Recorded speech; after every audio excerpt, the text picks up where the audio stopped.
What's up, dude? Hey, What's did you miss me?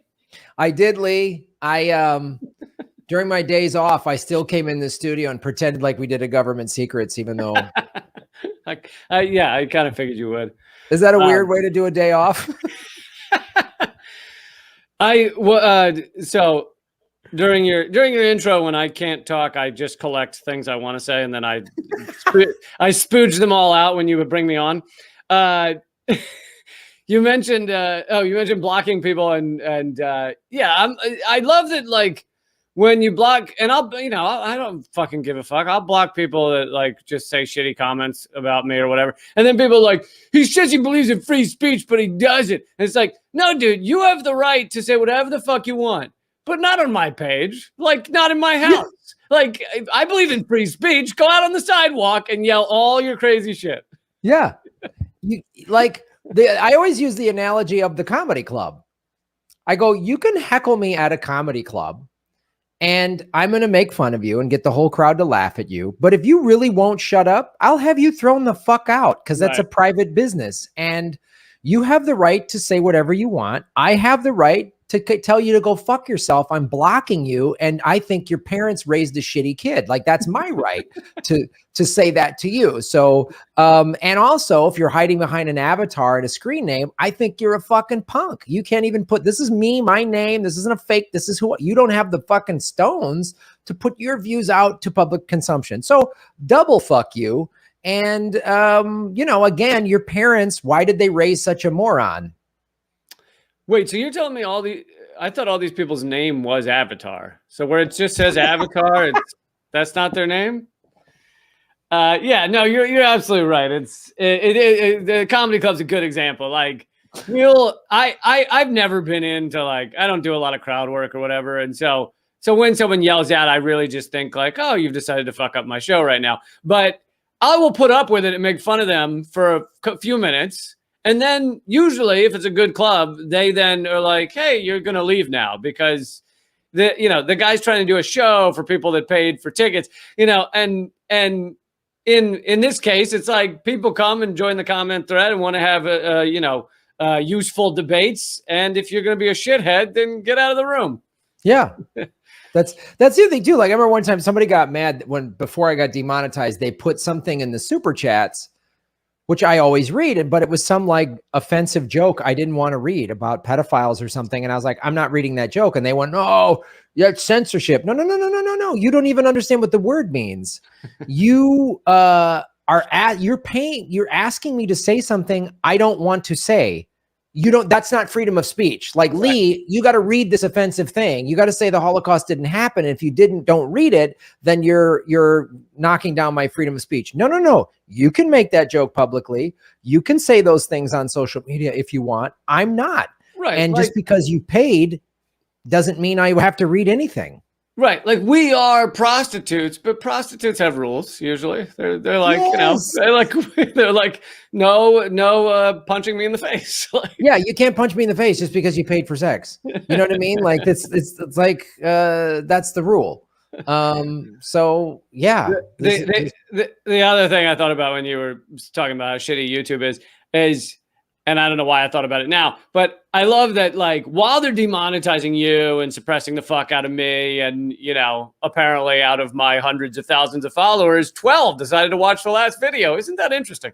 So while they're suppressing all that shit, meanwhile, even if you wanted to believe in, like, the bullshit CNN, MSNBC world, like, even if that was the world you believed in, it still doesn't explain why Fox News is, like, completely monetized, completely supported. I mean, Fox News can do whatever the fuck they want. Their daily videos are like, hey, we discovered that black people caused climate change, and, like, exclusively black people. And, like, that's their videos. And they never get a fucking single strike against the most horrifying racist shit. It's like, they should be deplatformed just for saying Joe Biden is a Marxist. Just that alone is a crime. Like, I wish Joe Biden was a Marxist. Like, that alone. I mean, TYT, is TYT getting suppressed? You know, I mean, No. Cenk just called Jimmy a con man on social media. Oh, good. Is that keeps progressing? They've moved on from Aaron Mate for the moment. Yeah. Yeah. It's just like, they're unbelievable. Like, they get $20 million, burn through it. Now they're begging you constantly for money on TYT. And that's not a con. But Jimmy Dore just having an opinion that a lot of people like and respect and follow, that's a con. Got it. Thank you so much. So, I mean, yeah. And you and I and Jimmy and, you know, have all for years worked with the Young Turks. And it's like, what the fuck? Like, they've just lost the thread. I mean, when you're just screaming and yelling "fuck you" at some of the best journalists that are out there, best independent journalists out there, you've really just, and meanwhile doing fucking you know, rim jobs to Madeleine Albright, you've really lost the thread. You really have. Rim jobs to Madeleine Albright is going to be what I'm going to call my firstborn that. I mean, I don't have any kids coming, or I don't even have a girlfriend, but if I did, that's what my firstborn child would be called, is rim jobs for Madeleine Albright. I like it. I mean, it's a long signature, but it's worth it. You know, it's worth it. Well, the kid's going to stand out in class. That's for sure. The other thing too, like, you want to call Jimmy or you or me, you know, whatever, just dumb comedians that don't know what we're talking about. Fine. But Aaron Mate, like, really, he's a bad journalist. Like, I mean, you gotta be like, I just like you can't say that with a straight face and no. Yeah. And if you're going to believe that, you have to also believe that 4 separate whistleblowers from the OPCW just decided to go along with Aaron Mate's sham. You know, all these professional long-term OPCW employees were like, you know what, this crackpot, he's got quite a thing going. I think I'll just fucking strangle my entire career and dump it in the river because this kid Aaron, it'd be fun to go along with this. You know? I've been wanting to implode my career, so I'm going to hitch my wagon to a fucking freak idiot and just like, yeah. And he's going to ride me just right off the ledge into eternity. Like, I don't think there's much money in it, but you know, it'll be a good time, really. Just destroying my career to stand up for a chemical attack. I mean, a fraudulent chemical attack. Oh, it's kind of great. Like, I've unfollowed, and this is the thing I tell people too: unfollow TYT. Don't give them that analytic. Oh, anyway, folks, this is Government Secrets, episode 44 with Lee Cap. Every once in a while, we get off on our fucking weird tangents of people we're pissed at. And forget we're doing a podcast. Like, this could literally just be a phone call between you and I. The first half is our phone call. The second half, we start covering issues. That's pretty much what it is. That's the first half is just like our weekly, like, how you been? Yeah. Can you believe what these idiots have done? Is basically what. And I suppose if I were going to be professional, I might ask people to let us know if they want us to include that in the podcast. Because I think most weeks we're leaving it in, and I don't know. Maybe people enjoy our phone calls. Maybe they don't. You know what I think? This podcast is free, so you're going to have to fucking suck on that phone call, the first part of it. You know what I'm saying? Like, this is like Mark Maron's first 12 minutes. Nobody wants to listen to it. It just happens. It just happens, folks. You have to listen to it to get to the good stuff. So, you know, you want a free show? This is what you get. You want a paywall? Maybe we'll edit it. So there you go. It's like a creme brulee. Nobody eats the shell. They just want to hear it crack. So they just want to crack it with a little spoon. And so this is the candy shell on the good stuff. Government Secrets, the creme brulee of podcasts. Or it's a Cadbury egg where it's got that fucking atrocious chocolate on the outside that nobody wants to eat. and then it's filled with fucking yummy goodness that nobody knows what it's made out of. They should just make like Capri Sun sized bags of the middle of a Cadbury egg. With just a very large straw. You just that you can just, and it's just called Cadbury Diabetes, and you just suck on that all day, and then the chocolate. It just says across the bag, "Suck on this." And then there's separately empty Cadbury chocolate eggs that are used literally to throw at cars. And I say that only because when I was a kid, I was a hoodlum that was always throwing either snowballs at cars in the winter or crab apples in the summer. I was, dude, weirdly, the only time I was ever on or in a vehicle that got hit by delinquents with snowballs, I was on. My brother had a physically handicapped friend who rode a scooter around because he couldn't walk that quickly. Mhm. But he would take, he was like 12 and I'm like 8 or something. So he'd take us on rides on his scooter. And so we're on the scooter going down the road and some kids start pelting us with snowballs. The thing I'm sitting on the back. Jesus. The thing, we thought, we're like, oh, haha, they're hitting us with snowballs. The thing instantly catches fire. And like the whole vehicle, he goes, I'm 8 years old. I've never heard curse words before. He goes, get the fuck off. And I get off the thing and it just melts into a pile of plastic.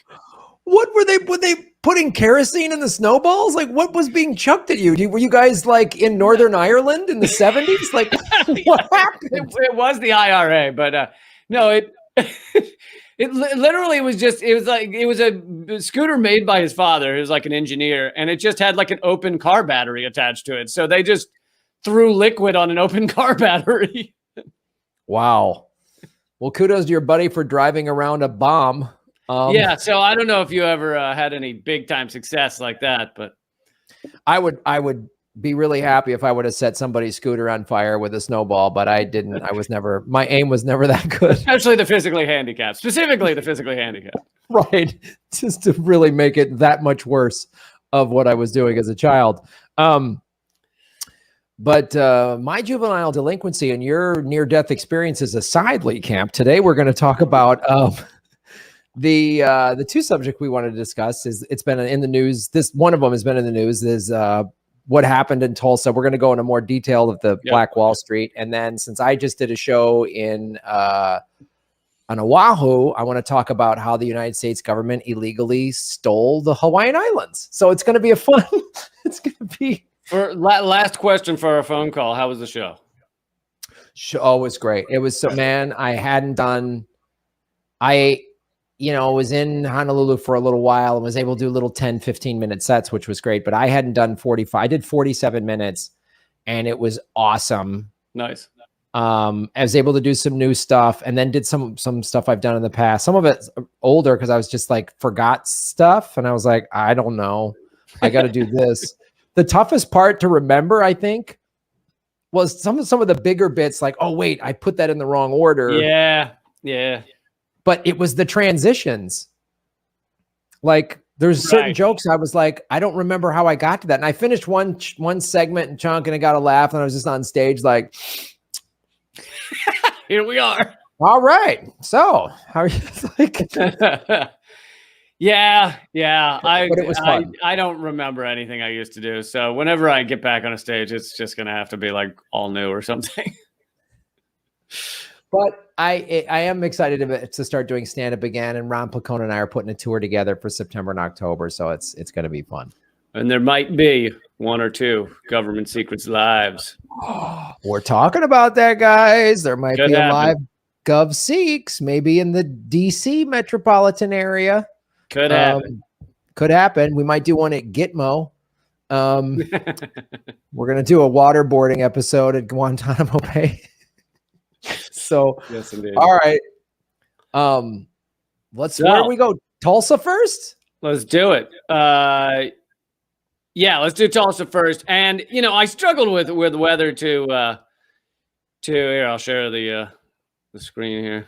Well, at least doing that, ladies and gentlemen, hit the like button, subscribe, share this out on your social media. If you're listening on one of the like Spotify or iTunes, give it a 5-star review, thumbs up, all that stuff helps, and share the podcast. We're trying to get the word out on how awful America is. Although don't put that image up yet. I'll do it later. But Okay.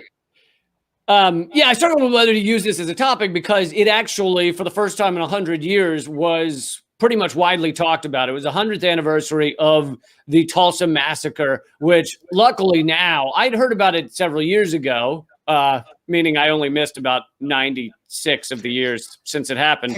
But I heard about it several years ago, but people would still call it the Tulsa Race Riot, which is hilarious. Acting like this was a real two-sided battle of some sorts. But so yeah, I'm gonna get it. The reason I did decide to cover it is because I'm gonna get into some of the more of the details. A lot of your mainstream media did mention it being the 100th anniversary, which is nice that the mainstream media can now talk about some of our government secrets, our national secrets. But they waited 100 years for it to be okay on mainstream media to talk about this. But so yeah, it's this basically it ends in most people know in an area of Tulsa looking like a bomb had gone off, and this was one of the most successful black areas of the country. But to back up a little bit, and I'm getting a lot of this from the Black Agenda Report article written by Tim Madigan, if people want to check that out. But to go back a little bit, a black teenage, this is 1921, a black teenage shoeshine boy named Dick Rowland had been arrested and charged with assaulting a white girl in an elevator in downtown Tulsa. Now, isn't that how all these stories start? Isn't it like a white girl says she was assaulted by a young black kid? Right. But even the white police detectives thought the accusation was dubious, which I imagine that was not a high bar to get white detectives in Tulsa to believe a white accuser. But the consensus laser was that whatever happened was innocuous. Perhaps that Rowland had stepped on the toe of Sarah Page or bumped into her. But it didn't end up mattering because after the Tulsa Tribune, and this is where your mainstream media gets into it. The Tulsa Tribune, one of the city's two white newspapers, ran an editorial under a headline residents remembered as, quote, "to lynch Negro tonight." Now, I have multiple problems with that headline, but the first of which is I don't understand the grammar. But it seems like they just took the words that their angry brains were radiating and just threw them into a pile. But that's insane. And also, I mean, it should be noted, and again, this is another reason why we do this show, Government Secrets. This is another story that was kept hidden from all of us for so long. And it's sort of the foundation of this show is you and I both go, wait, why didn't they tell us? Like, why didn't I know this? And then again, if it was brought up, it was always brought up as a race riot. Like, well, there was both sides of it blame, like they love to play that card rather than it was called Black Wall Street. I didn't even know what that, I never even heard such a thing existed until again, a couple of years ago. And I was like, what? And of course that's a threat. We can't let black people have success like it's stated in the Constitution and the Bill of Rights. That we have to burn it to the ground. Right. So the part of this that the article does not get into, although it gets into a lot of things, but is that I'm sure what led up to the thing that led up to this was not the kid that bumped into the white woman, which was a nice little, spark to light the flame, but it was all of white Tulsa being semi-furious that there was a black area of town called Greenwood that had become just hugely successful. I mean, black businesses just doing great, black people entering the middle class, maybe the upper middle class. It was one of the only areas in the country in 1921 that had a really bubbling, active, and successful black area of town that, like you said, was called Black Wall Street. So, yeah, and like they can't let that happen. America, thanks to these dumb racists, has kept America back from leading the world. We could be leading the world today in all of this innovation and everything else. And still today, 100 years later, we got dumb racists running around with their Nazi flags and their Confederate flags and their guns. And that's what's holding America back. America could be leading the world in innovation and technology and all of these things, but instead we're leading the world in handgun deaths, in armed militias, which are basically just guerrillas. That's what we'd call them in another country. We say armed guerrillas if this was some other country, but in America we say militias, like they somehow gives them more credence. And the outward racists are almost the lesser problem than the kind of quiet racists, the Joe Bidens of the world, most of Congress, Donald Trump, although he's a little more in your face about it. But it's like, if people are carrying a fucking KKK flag, then you can point to them and go, pretty sure that guy's a racist. Whereas you look at Joe Biden passing a bill that has imprisoned more black people than anything this country's ever seen, and people go, well, Biden's not a racist. Right. Yeah. No, that you're right. That is that subtle, it's the thing like Malcolm X, that famous quote of like the neoliberal is like the fox, with the smile who thinks he's your friend. He's like, actual lefties, don't equate themselves with that. And we're still battling this today. The vote any blue will do crowd is actually in some ways more dangerous than the person who is overtly racist and says I'm a racist and I'm part of a white nationalist group, because the centrist Dem, that votes for all of these awful bills or supports them or says at least just kick the can down the road, now's not the time for a revolution, they are worse because they allow this kind of stuff to fester. And of course, the Democratic Party, if they would have been the party of kept the like FDR of like bringing people out of poverty and taking care of the working class, we wouldn't have this we have a right-wing fascist country. I mean, like people don't want to acknowledge that. And it's because of stuff like this has been going on. I mean, we looked 100 years ago, but the George Floyd, there's unarmed black men are getting killed all the time today. I mean, the white liberals put a Black Lives Matter sign in their yard and then think that our prison system's working great. Yes. Yeah. And they don't want to look at what political candidates get money from the private prison industry that they vote for. They don't want to see that. They don't want to look at that. They just want to go, oh, Trump's gone. The racists are bad. Yay. Everything's fixed. We got it. Let's all dance in the streets and go back to sleep, America. Yeah. Go back to sleep. So that evening after Roland was arrested, the Black community leaders met to discuss a response. Already a white mob had gathered outside the courthouse where Roland was being held. Some African-American leaders called for patience, but others didn't want to hear it.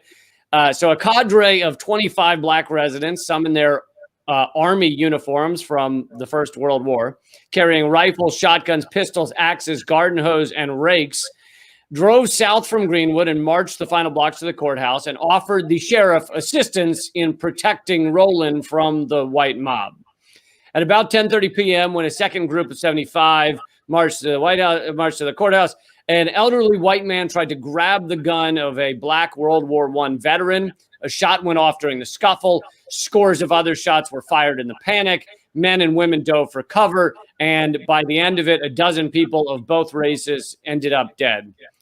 The black marchers retreated to Greenwood. This is starting to sound very similar to the West Virginia mine wars beginning, where like the guys get shot at the courthouse and then all bets are off. So the black marchers retreated to Greenwood. A lull set in until 2 a.m., but tensions rose in the darkness, and then a whistle rang out, which many say, the consensus is it was a whistle basically calling the white people of Tulsa out to join the mob. Armed black residents hiding on the rooftops had guns to repel the mob, but the mob both had superior numbers and also machine guns, which I feel like were not common in 1921 in your average person's collection.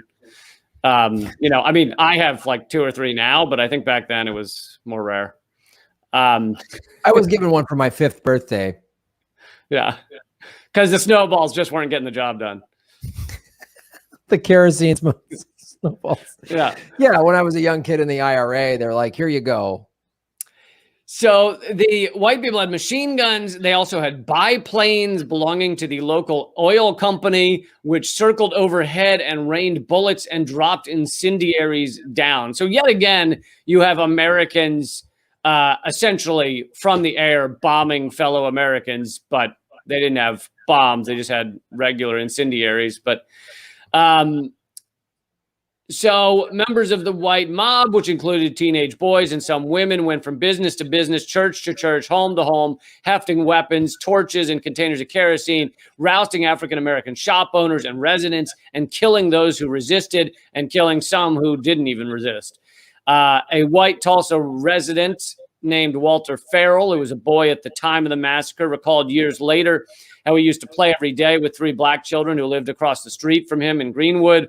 On the morning of June 1st, Walter watched as a carload of white men entered the home of his friends. Then he heard a series of gunshots. Then the house was engulfed in flames, and no one ever came out. So that's indicative of many of the kind of first-person stories of what went down. After the fires burned out, Greenwood, known at the time as Negro Wall Street of America, on account of its affluence, resembled a city flattened by a massive bomb. And you can now pull up that photo of what it looked like. Just wow, fucking crazy. I mean, everything's gone. It just really was like a bomb had gone off. The mob had burned more than 1,100 homes. 215 were looted but not burned. 5 hotels, 31 restaurants, 4 drugstores, 8 doctor's offices, a school, 24 grocery stores, Greenwood's hospital, public library, and a dozen churches. In all, 35 square blocks were razed to the ground. Most of the area's 10,000 residents were left homeless. Estimates of loss in property range from $20 million to $200 million. There's no complete tally of how many were killed. The best estimates put the number at as many as 300 people, and the vast majority of them were black, obviously. The exact number of casualties and the locations of their remains may never be known. Many Greenwood families simply never saw or heard from their loved ones again and were condemned to live with uncertainty about their fate. And that, as this author says, that was the first act of Tulsa's willful forgetting, to bury the truth of what had happened. And now we get into kind of what happened afterwards and partially why we've never heard of this until people started talking about it this year or a couple of years ago. At first, Tulsa's white leaders were contrite. They said, quote, Tulsa can only redeem herself from the countrywide shame and humiliation into which she is today plunged by complete restitution and rehabilitation of the destroyed Black Belt. Former Mayor first name Loyal Martin, said days after the massacre. Loyal to what? The rest of the United States must know that the real citizenship of Tulsa weeps at this unspeakable crime. Okay, so that's what the politicians said. But by July, the city had proposed building a new railroad station and white-owned manufacturing plants where Greenwood homes and businesses had stood. The Tulsa City Commission passed this next part I love, because this is the brilliance of pretending like you're doing one thing and really working on doing something else. The Tulsa City Commission passed a new fire ordinance mandating that residential buildings be constructed with fireproof materials, because that was the real problem. You know, if those buildings just hadn't been so easy to catch on fire, then all of this trouble could have been avoided. You know, all it took was one Molotov cocktail and it would go up in flames. I don't even understand why they were built out of such flammable materials. Well, they shouldn't have built these homes underneath planes that were going to bomb them. That's the problem. You shouldn't build your homes. Yeah. It's just like, you know, Iran and Syria shouldn't have put their countries above American oil. They then put in a stipulation that if you're going to build in that area, you need to have a trampoline on your roof. So when the incendiary comes down, it would bounce off. You know, I don't know why no one thought of that before. because it really, I mean, the builders need to get their shit together. Mandatory trampoline and bouncy houses on the roof. Yeah, that would do it. I mean, that would absolutely do it. You know what I mean? Or one of those like inflatable dragons they have outside of used car places that can kind of swat the bombs away. Swat them away. That would do it. So, I mean, it really, when it gets down to it, it really is the fault of the Black-owned businesses for not having the bouncy castles there in the first place.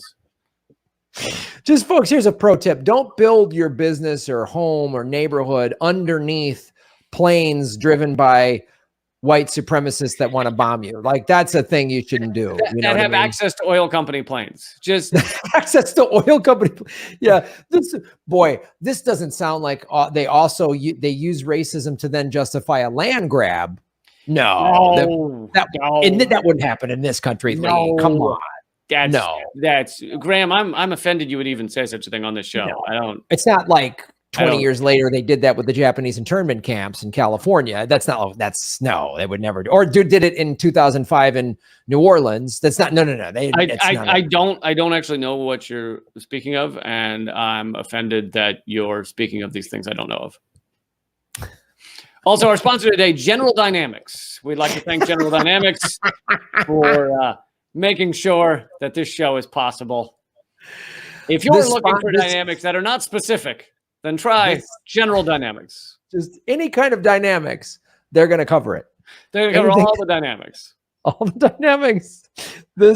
I should just point this out in the middle of the segment that this wasn't about a land grab, that just people shouldn't have built homes underneath planes that bomb them. That also, this segment is brought to you by laser guided freedom bombs. That just bring truth and freedom in America to your home in a laser guided fashion that makes America great. I'm sorry, Lee, you were saying something about some bombing and land grab stuff. The new ones tear through bouncy castles. Like it doesn't even phase them. A trampoline is nothing to the new ones. Thank God. Hear. So they came up with an ordinance that said you have to build these buildings out of fireproof materials, ostensibly as a safety measure, that had the effect of making it too expensive for many Black families to rebuild. How fucking maniacally genius, dastardly genious is that shit? We want to protect you, so your new home, when you rebuild, needs to be built out of plate, like gold plating, because that is not flammable. And it ricochets bullets too. So gold plating on all the homes, only in Black areas, and you can rebuild. It's like, oh God, like, so this Black Wall Street, if you're a white business owner in the 1920s, you should be like, well, let's do business. We'll all do business together. Like, that's like, letting Black be anybody, Native American, whatever, thrive and do well. That's good for everybody, right? Even if you're just a straight capitalist, right? You're like, well, if everyone's got money, they got money to spend, they're doing well. Like, yeah, but you're missing the problem with it, which is the poor whites who have been torn up by our capitalist system, and middle class whites look over across the street at Black people doing well, and that does not sit well with them. That's absolutely true. Yep. So rather than try to join in and make your own, I mean, this is where we don't hear the bootstraps argument anymore. It's just like, I thought, well, that's what the Black people did. They pulled themselves up with their bootstraps. I'm sure in 1920 in Tulsa, Oklahoma, there were freed slaves or relatives of freed slaves. Descendants of who were like, we got out of slavery and now we're going to build our own thing the way the Constitution says we can. And many of them World War I veterans. World War I veterans served this country, again, fighting for a war that was initially called Wall Street's War, that then Woodrow Wilson. Yeah, but one of the most genius things that Louis C.K. I think ever said in one of his routines, where he's talking about a soldier, and he's like, that young man is going to possibly give his life for his country, he thinks. And that's all that matters, is that he thinks that. That is, like, he thinks that, and so he's doing that for us. even though that's absolutely not what it is, but he thinks that. Yeah. And it's like, so in a way you empathize and like, yeah, the war ended up being fucking stupid and garbage and Wall Street's war, but the people, the young men that went to fight it thought they were doing this wonderful thing. They're always told that. Yeah. And then, yeah, Louis C.K. did say some funny things despite being a piece of shit. I am unfamiliar. Can you please go through? Yeah, no. Turns out Louis C.K. liked to jack off on people that didn't feel that they could say no. So, yeah, he's a fucking piece of shit. But they should have bombed Louis C.K. Anyway, they. This podcast took a turn. A real dark turn. So they said they had to build them out of these fireproof materials that they couldn't afford. Luckily, some black lawyers. Here's the other problem: is when you start having successful black people, then you end up with things like black lawyers that will defend the black community that white people also don't like. Can't have that. It's why under slavery they tried to make sure that they couldn't even learn how to read, but. It was only when black lawyers rushed to block the ordinance in court and I guess succeeded, that Greenwood could begin to come back to life. Then in a matter of months, once reporters from national newspapers disappeared, the massacre disappeared with it, vanishing almost completely for more than half a century. The history has remained hard to find, as if the events are too horrible to look at and the depredations too great to comprehend. And yeah, it really was kind of erased from our history. Now, at least in Oklahoma, apparently the kids in school have to learn it nowadays. That started in like 2005 or 10 or something. But that is not the case in most of the nation. And I think as our mainstream media decided to cover it for this 100th anniversary, a lot of America heard about this for the first time.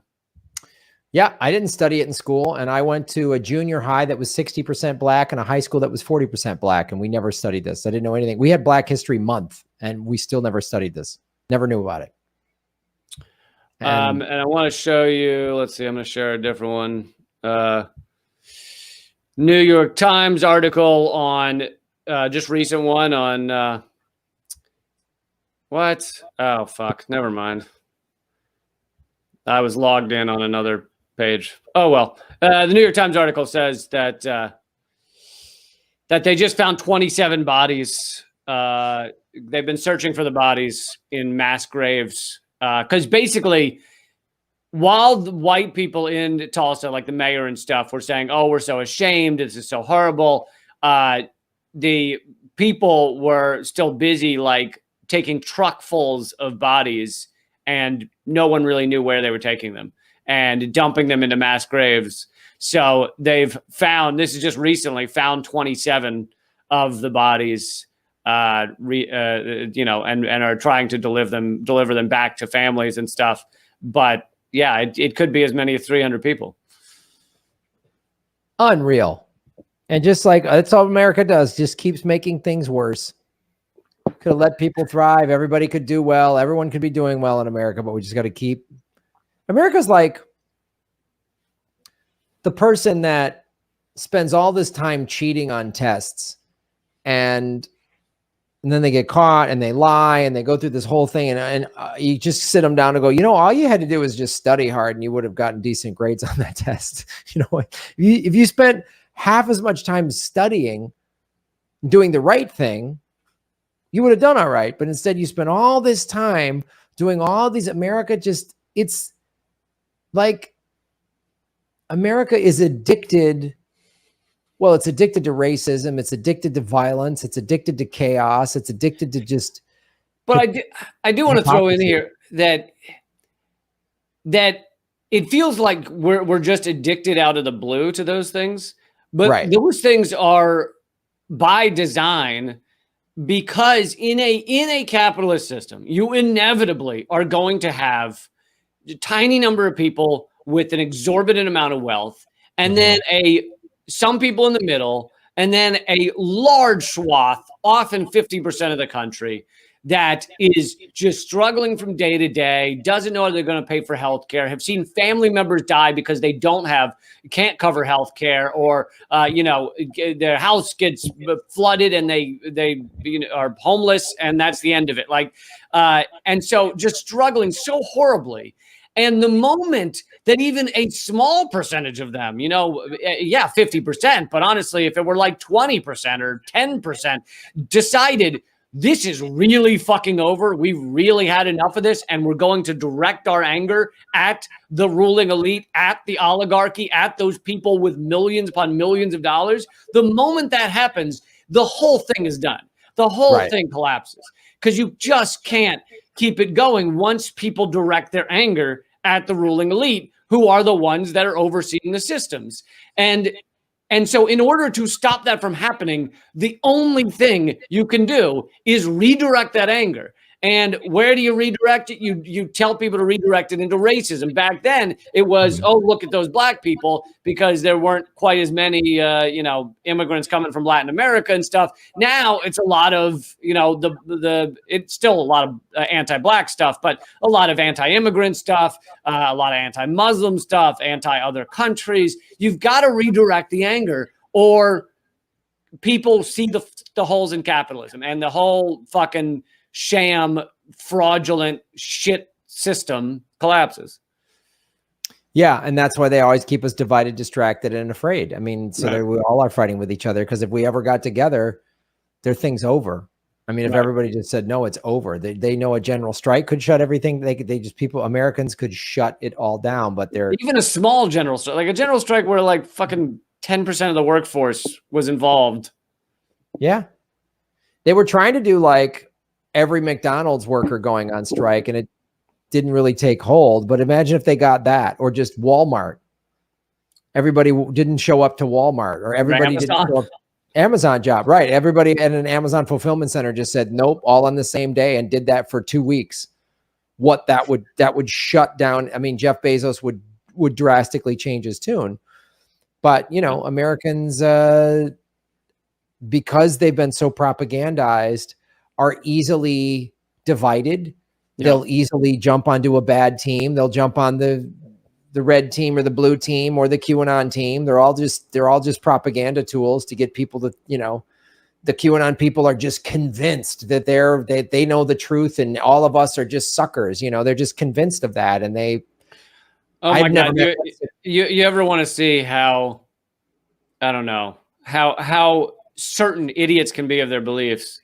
There's that documentary on Netflix about the flat earthers, but it shows some of their conferences, and like there's rooms full of people that bring their kids and hear speakers talk about how the earth is flat and cheer and pat each other on the back for not giving in to the propaganda of a globe.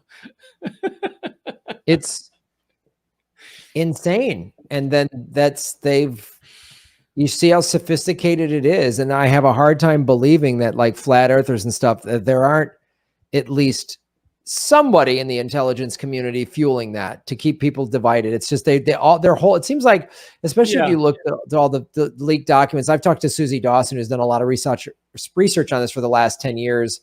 And another reason to support panquake.com is she goes, Graham, if you look at their Freedom of Information Act documents and all this stuff, it's all just about dividing and causing chaos and getting people fighting with each other and picking crazy sides and having two crazy sides and getting people to pick one.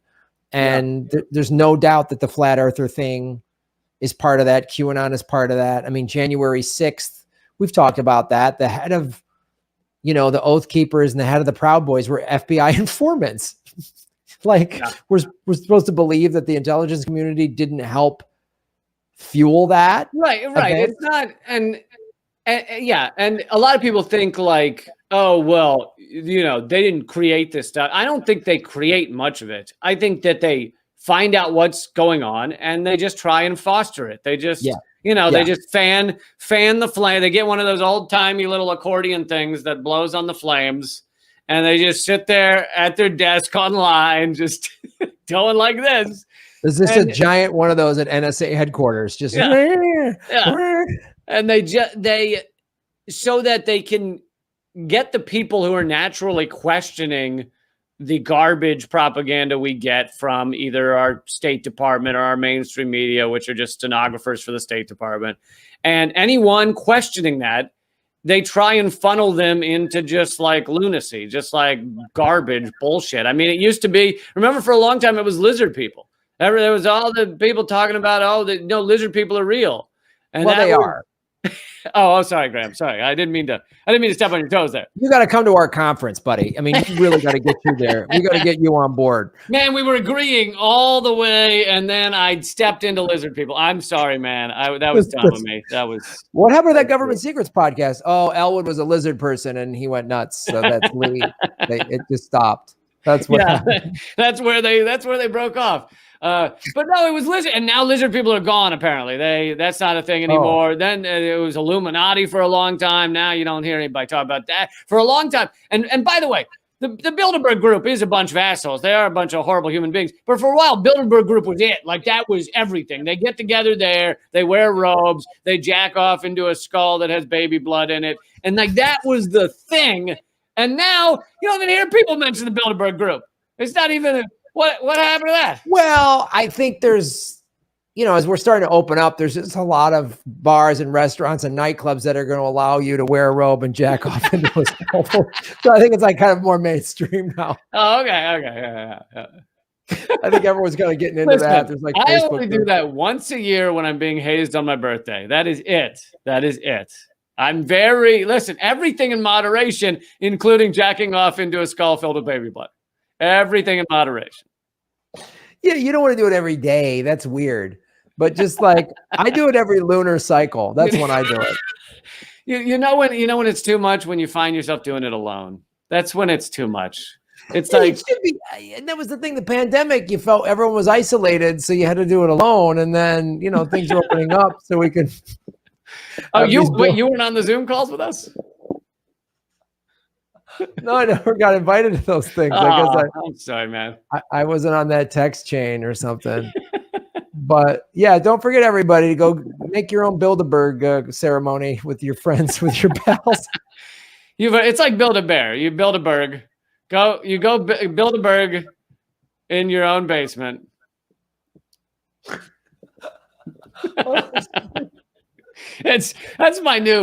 I'm quitting everything and I'm just selling Bilderberg. It's BUILD - berg, and you build a berg. And now there's the Bilderberg app, which is great because you can just like connect to other Bilderberg jack off baby blood skull groups, you know what I mean, in your neighborhood. It's like Yelp. It's like the builds. By the way, none of this is to be confused with Bill DeBerg, who is that strange Jewish guy that I met on the train. This has nothing to do with him. Nothing. No. He's a good guy. Good guy. Double B on the train. He's a good guy.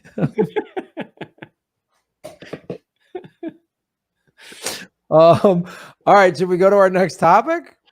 No, let's sit on this for a while. Yeah, go ahead.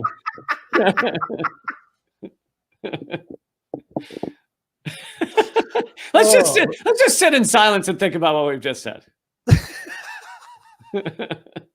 This started with lizard people, and now there's a Bilderberg app. All right. Well, I'm in. Folks, hit the like button. Oh my God. It just occurred to me. Do you remember the Bilderberg places? I always saw them in the mall, and they have the bear, Build-A-Bear place. They have the bear skins like hanging off the walls. And the thing is, you go in and you pick a skin, and then you put a stuffing gun like up its ass, and you inflate your teddy bear. So the Build-A-Bear had all these just lifeless skins hanging off hooks in the store.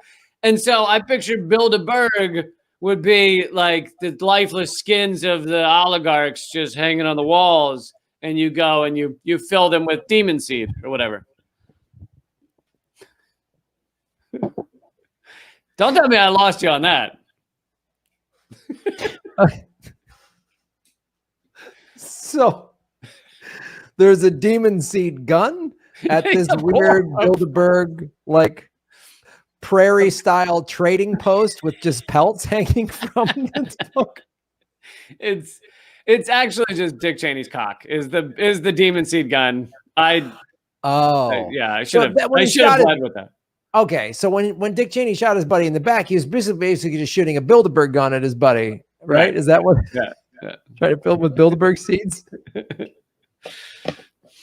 All right. No, he shot his buddy in the face, Graham. Get it straight. He shot him in the fucking face, and then the dude came out of the hospital and apologized to Dick Cheney. Like, that is power. That is power. You shoot your friend in the face, and he apologizes to you. That's insane. I mean, if anybody deserved to have a Bilderberg gun shot at them, it's Dick Cheney. But he is the Bilderberg gun. Unfortunately, he's all demon.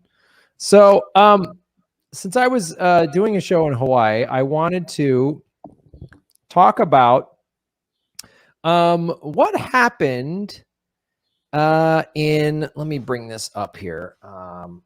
There's an article that I wanted to bring up. So where is the year, boo boo?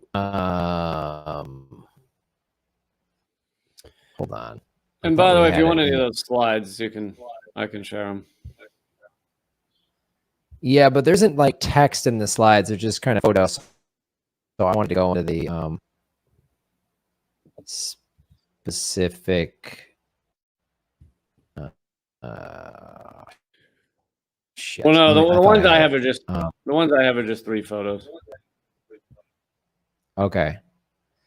Let me open this up real quick. Sorry, I thought I had it. Okay.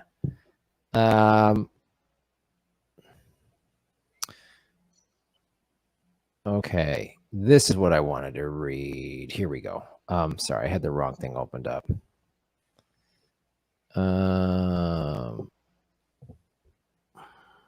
Hold on.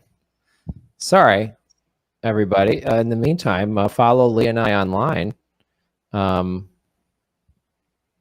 Should I get out my ukulele? Or... All right, let me get. So this is God damn, this document. Yeah, everybody. After the show is over, check out leecamp.com. There's some lovely stuff over there, including tonight, a new episode of Redacted Tonight. Yes, check that out. All right. Here's what I wanted to read up. Okay. So this was the July 6th. It's called the Bayonet Constitution.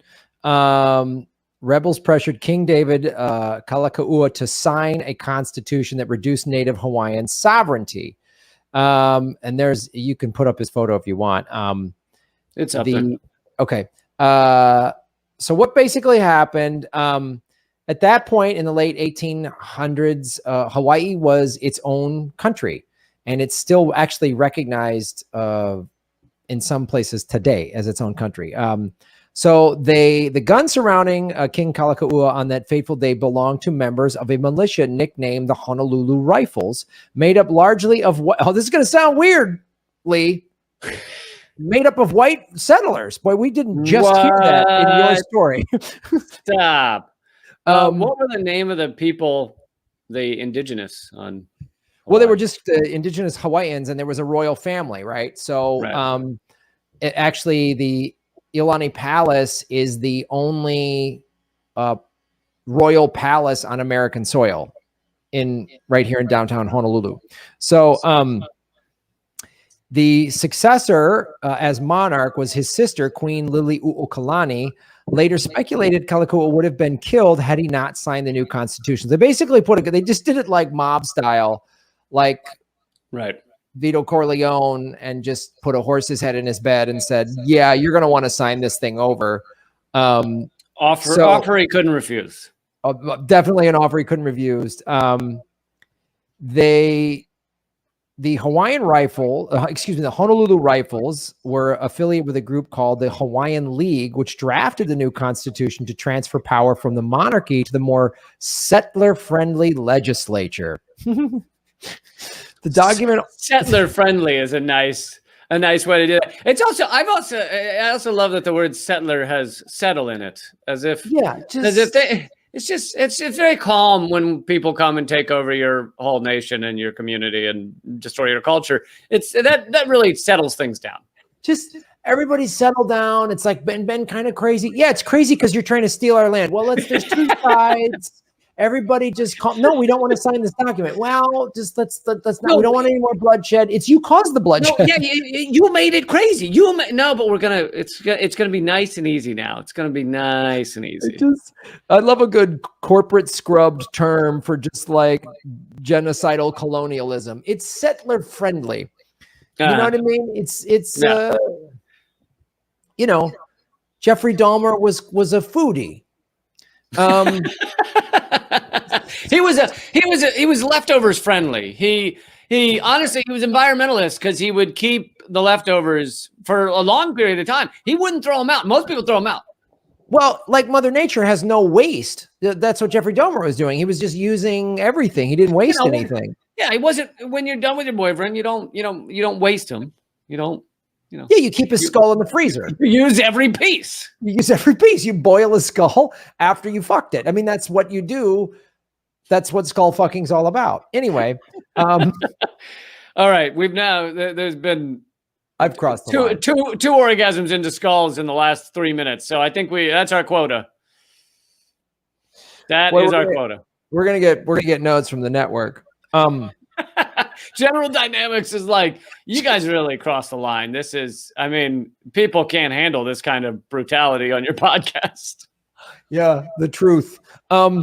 So the document also granted suffrage to foreigners, generally American and Europeans, by linking the right to vote with property ownership. Oh, that old chestnut, that old game. Isn't that fun?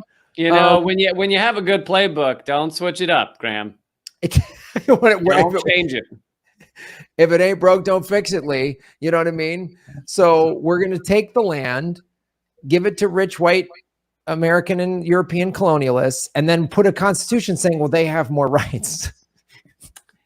Because and there's also so much hilarity in like the idea you can only vote if you own land. Well, we owned all of the land. Like, it's all ours because we were here and then you showed up. So it's really all ours. No. You can only vote if you have this piece of paper that we just wrote up saying you own land, and you don't have any of these pieces of paper. So you can't vote. Yeah, but the whole island was it was all ours.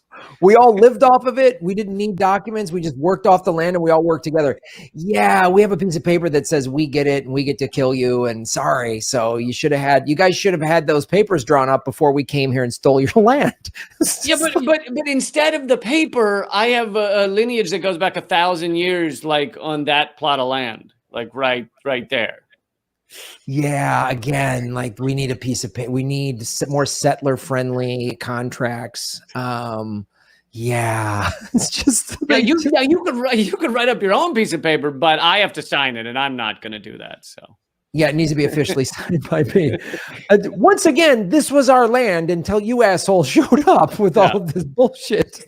See, we're settlers, and you're not acting very settled right now. So I'm going to ask you to go calm down and just let us handle this, okay? We're settles.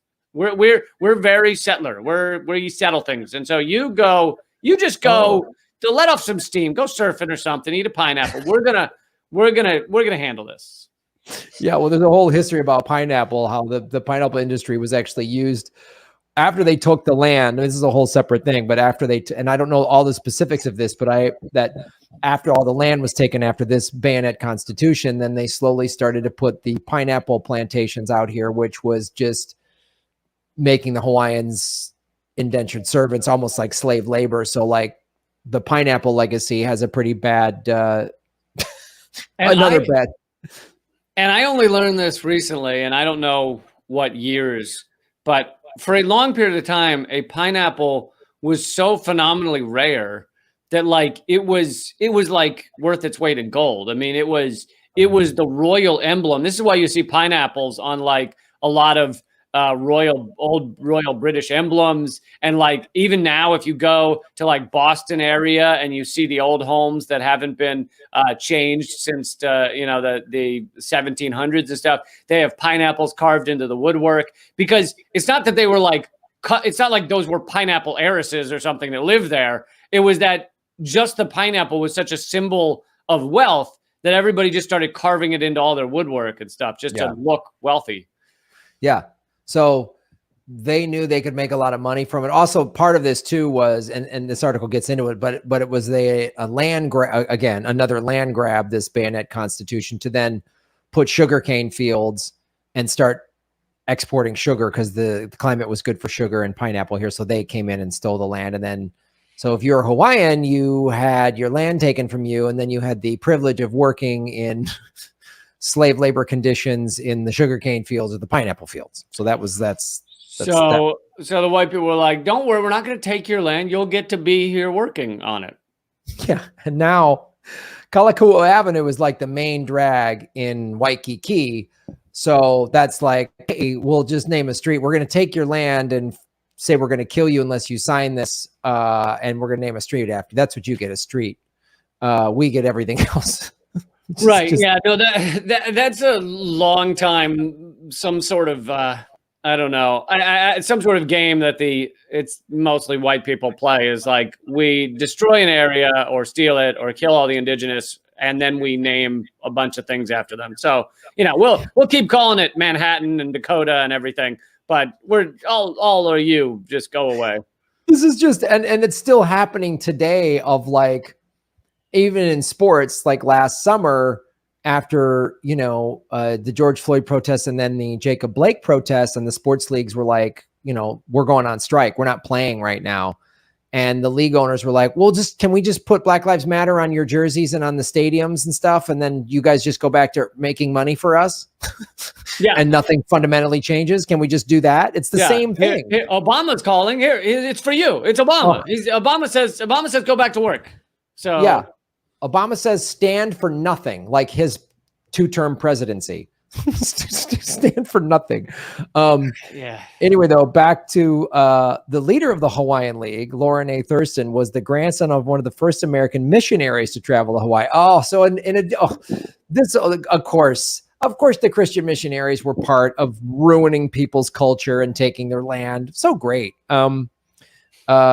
Many other members of the group operated or worked for Hawaii's giant lucrative sugar plantations. Again, so it was about land and money, and who gives a shit about indigenous people's culture. That's why they call it missionary position, because they fucked a lot of people.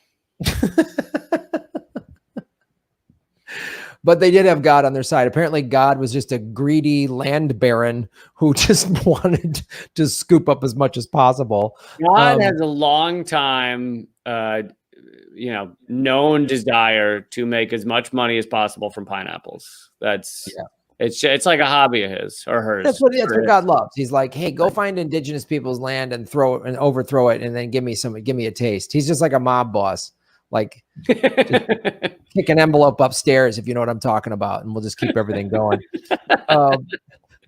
Send some sacks of money up to me, even though I don't know what I'm going to use it for up here, because there's no one else, and even if there were, they wouldn't want dollars. But just keep sending it up. Yeah, and tell Liz Warren to say that Bitcoin's a bad investment, because Bitcoin might overthrow my money stake. Anyway, dude, I don't want to get off on a tangent, but it's so clearly like a concerted effort now for all of these like mainstream media to like come out of the woodwork and be like, here's why Bitcoin's awful. Criminals are using it. Yeah, criminals are still more often using dollars. So the arguments are like, every time there's like a big drug bust on TV, right? There's like the drugs, the guns, and then just bags of dollar bills stacked up. You know what? You've never seen bags of Bitcoins next to those drugs. And then Liz Warren is, and it's here's another thing that was so crazy. And I did regular videos on this on my show, Political Vigilante, but like, El Salvador announced they are using Bitcoin as legal tender in a supermajority. They voted for this 2 days ago.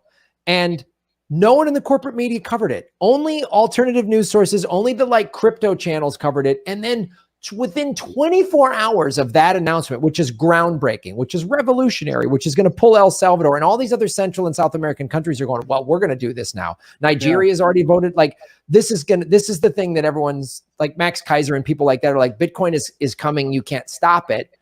And they know this. That wasn't covered. They didn't talk about that. You would think that would be front page news. Right. They don't cover it. Within 24 hours, Liz Warren is going, look, Bitcoin's a bad investment. I am paid by the banks to spew bullshit. And that's why I'm going to just say this nonsense. Like, well, the mainstream media has learned that for better or worse, Bitcoin's value is heavily influenced by right now, maybe not later, heavily influenced by the news stories about it. Right. And so if they cover this stuff, Bitcoin's going to rise. Yes. And so the hedge funds and Elon Musk and those people need time to buy up Bitcoin while the price is low before it eventually skyrockets when more countries adopt it, and it becomes the world's reserve currency. Anyway, back to Hawaii. King Kalakaua was the last Hawaiian monarch to wield independent political power. The monarchy was completely overthrown in 1893. So after this bayonet constitution, they've just became more of like almost like figureheads. And then they put in Princess Kaiulani, and she was the niece of, I think, King Kalakaua. And they basically, their plan after this bayonet constitution was to just kind of slowly eke away the monarchy and just have it be a profit thing. And then later a military stronghold for the U.S. empire. They were completely overthrown in 1893, and the United States annexed the kingdom in 1898. Annexed it. So they got this guy to sign a fake constitution in 1887, got rid of the monarchy in 1893, and then by 1898 they just said, "Oh, it's ours now." Well, and this is again the same strategy. Well, I guess there's no king and queen anymore. I guess they don't want a king and the queen, so we might as well just take it. Like this is like, well, I mean, it's there's really no difference to somebody walking into your house and saying, "This is mine now," and you go, "No, it's not," and then they go, "Look at the size of my gun," point at your face, and then you go, "Okay, this is yours now." Like, yeah, exactly. And then that's all it is. After you steal the house, you go, "Well, the guy just gave me his house, I guess." Like it's insane. And its fridge is filled with pineapple. Well, there's more to this too. I want to get into this real quick. I want to get a little more detail, and I'm going out of Wikipedia, which we know what Wikipedia is about. But again, back to the June 30th, 1887, the group of white soldiers that I talked about was the Hawaiians League, and they were members of the Reform Party of the Hawaii Kingdom, demanded that King Kalakaua, the dismissal of his cabinet, headed by controversial Walter M. Gibson. The concerns about Gibson stem from the fact that he supported the king's authority. The meeting was called to order. Now, remember how I was talking about kind of the evil of what they did with the land and doing sugar and pineapple? Here's a name that might sound familiar. The meeting was called to order by Sanford B. Dole. I knew you were going to say Dole. Yep, cousin of the 9-year-old James Dole, and chaired by the Peter Cushman Jones, the president of the largest sugarcane plantation. So once again, big corporations came in and said, "We need this land," concoct some nonsense, get some groups wound up or whatever. And the Hawaiian League of Americans control the vast majority of the Hawaiian kingdom's wealth. Lauren A. Thurston, who I mentioned earlier, the main instigator of the subsequent overthrow of the Hawaiian monarchy, prepared a list of demands to the king. The meeting also insisted a new constitution be written, obviously, which is that. On the next morning, July 1st, a shipment of arms was discovered from a neutral Australian ship. Sure, it was neutral. Later found to be smooth-bore hunting guns to scare birds from farmers' fields. The Honolulu Rifles took control and arrested and almost hanged Gibson. King Kalakaua called in U.S. Minister George W. Merrill and the British, French, Portuguese, and Japanese representatives and requested help, but they suggested that they should comply with any demands, which he did. So all these countries, I'm sure Dole and the sugarcane guys went, hey, other countries, you'll all get a nice taste if we get rid of this king. Right. So within over less than a week, the Constitution was drafted by a group of lawyers, including Thurston, Dole. Oh, really? The pineapple guy helped draft a constitution. Now, that's weird. It's not like that's not happening today. It's not like there's think tanks full of lobby groups that are drafting laws in America today, right? Like that's overly, right? Well, listen, Graham, when there's just like a lack of ideas, then it's whoever had the ideas. So they just came with an idea. Here's your constitution. I don't understand your hatred towards idea men. That's my problem. That's what it is. I hate idea guys. They threaten me. I just hate the big idea guys. You know what you don't like about think tanks? The thinking, Graham. Oh, too much thing. You should do some thinking. Too much thinking in those tanks. So Thurston Dole, William Arns O'Kinney, William Owen Smith, George Norton Wilcox, and Edward Gifford Hickok all were also associated with the Hawaiian League we talked about earlier, which had explicitly wanted the end of the kingdom and its annexation by the United States since its inception. So the long game was to get the monarchy out of there, grab the land, and have the U.S. steal it. So Hawaii is stolen land, like all of America. He signed the document July 6th. But it's really troublesome because it's more recently stolen. This is America's long history of stealing. Right. It stripped the king of most of his personal authority, empowering the legislature and cabinet of the government. This sounds like Star Wars when they're like, the emperor has dissolved the Senate and now Lord Vader's in charge or whatever.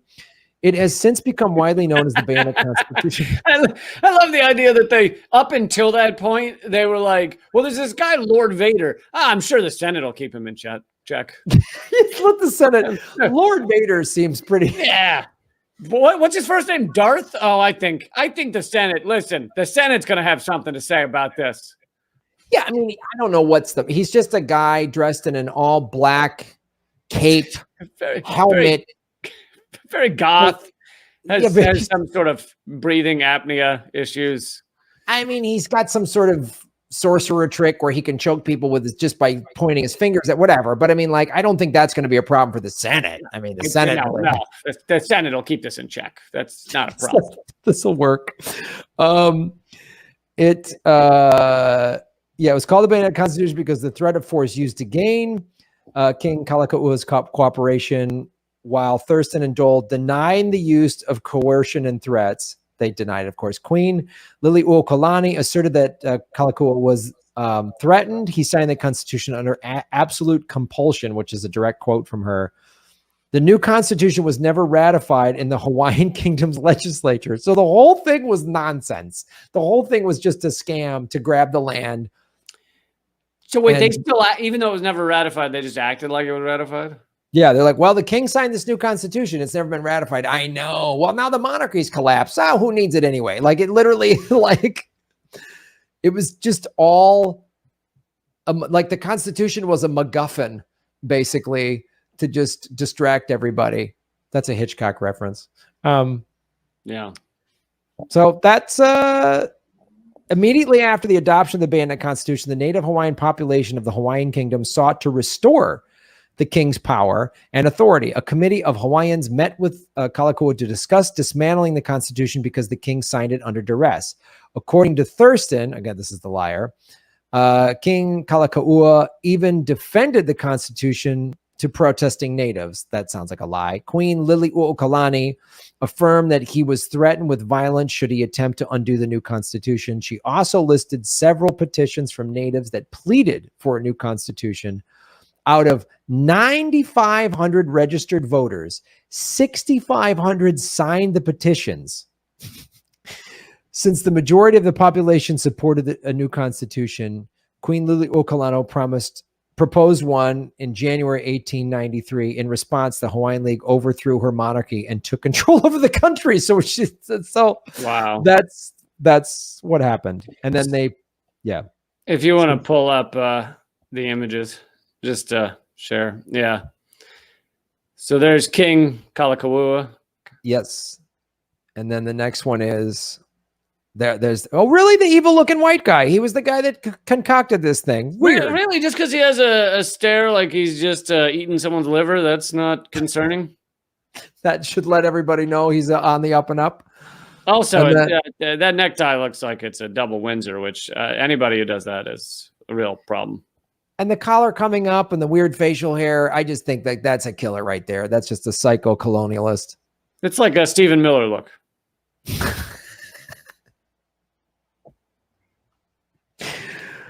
Yeah, members of the Hawaiian League. Oh, look at that. You notice the skin color of the Hawaiian League. That's weird. The skin color. Wow, it's all white guys in the Hawaiian League, and like one Asian dude in the middle. Great. That's the Hawaiian League that they were given bayonets. And then is there another photo? That's it. That's it. Oh, so there it is, ladies and gentlemen. There is how the state of Hawaii was stolen by a bunch of corporatists and colonialists and criminals. I am noticing a theme, I feel like. A combination of stealing of areas and lands and burning people to the ground. Seems to be mainly for corporate profit. Like, it seems like profit does play some kind of role in this. Have we covered this story before? It's tough to say what the profit role is. I think it's like a side note, kind of. You know? Yeah. And they always concoct every one of our stories. There's always some elaborate thing to just steal something. It's always this elaborate scam and this constant, and then always with this appearance of, well, that's what the guy signed it or whatever, like they voted on it. No, you stacked the council or whatever the thing is that they stole. And that game plan is still used today in things as simple as the bill to help the post office that then required the post office to pay their workers' pensions 75 years in advance, which then bankrupted the post office intentionally. And weird, and this, I don't know, God, this sounds familiar, like the Dole guy being part of the Bayonet Constitution, and then the heads of the post office that suggested this were like stock owners in FedEx and UPS, which that seems like it's weird. I mean, that coincidence. It's this whole nation's built on coincidences. Very, very odd. Very odd coincidence. It's one like episode of Three's Company. Like it's always a wacky turnaround. It's one sort of French rom-com-y kind of thing. That's this whole country is just a rom-com. Like, whoops, who knew? How did this happen? It's always a bunch of coincidences that the people who have financial. Yeah, I mean, like with the Move bombing where they burned down the whole city. I mean, the whole area of the town connected to the Move household. It really just had to do with the fact they were playing the music too loud. Coincidentally, they were a black, socialist community, but that had nothing to do with it. Coincidence. So what you're telling me is just a speaker issue, just some like a technical subwoofer issue. Yeah. It was a subwoofer issue. The Move bombing was. It makes sense. It totally makes sense. Yeah. So, man, so that's this is a power-packed bonus double round episode of true massive government secrets, but same plot points, very similar plot points between Tulsa and Hawaii. Like, yeah, there were some similarities, and similarities to many stories we've told before. There is a theme. The show has a theme. It's literally like every episode we could end with Smedley Butler's speech, Yes, yes, we could. Smedley, but I gotta one day talk his whatever great grandkid into coming on the show or something. We should have him on. We should have him on. Well, Lee Camp, I think that's episode episode 44 or was this 45? Did I misnumber it? I have no idea. I don't. You could have said 132. I would have been like, "Yep, yes, it is." I don't know where I am right now, so that sums up this whole show. I don't know. What do you? Yeah, I guess sure. Let's do it. That's in the 40s sounds correct to me. Government Secrets somewhere in the 40s episode. Beep, beep. All right, Lee. Well, where can people watch and get into your Bilderberg group? Yeah. So, despite what the bottom of the screen says right now, although I appreciate all of Kate's efforts, Redacted Tonight is not a podcast, but I do have podcasts. Common Censor is one of them. Another is called Government Secrets. It's different than this show. It's much better than the show we do together, but. It's the same name. Yeah, That's awesome. Yeah. I'm trying to grab the listeners without them knowing it. So I. Fantastic. But and then Redacted Tonight is a TV show. So yes. And that's but you can watch it is on our TV. You can also watch it at leecamp.com. And yeah, that's my shit. Right on, folks. You can watch The Political Vigilante. I stream about 3-4 days a week. We're both on Rockfin. Go to rockfin.com and support both Lee and myself. It's blockchain, it's cryptocurrency. And Liz Warren said it's a bad investment. So it's a reason for you to join it all the more. I just tore apart a CNN segment on it was about hackers and the ransomware attacks or whatever, but they had like 30 seconds where she goes, and cryptocurrency is being used for all this crime, and then they titled the video "Cryptocurrency Allowing Ransomware Attacks" or something like that. Oh man, because the U.S. dollar has no blood or drugs on it at all. None at all. And it's the problem with cryptocurrency is it's anonymous. We should be able to track and know everybody's name and birth weight in order for them to use it. Unlike the dollar, which is not anonymous. Every time you use a dollar, you write across it your name and phone number. Yeah, every dollar bill has who owned it before you written on it. And then she's like, it's bad for the environment. Yes, because the U.S. military is so great for the environment. Not bad for the environment. Also not bad for the environment of those that we bomb. Because, their environment tends to disappear as they die.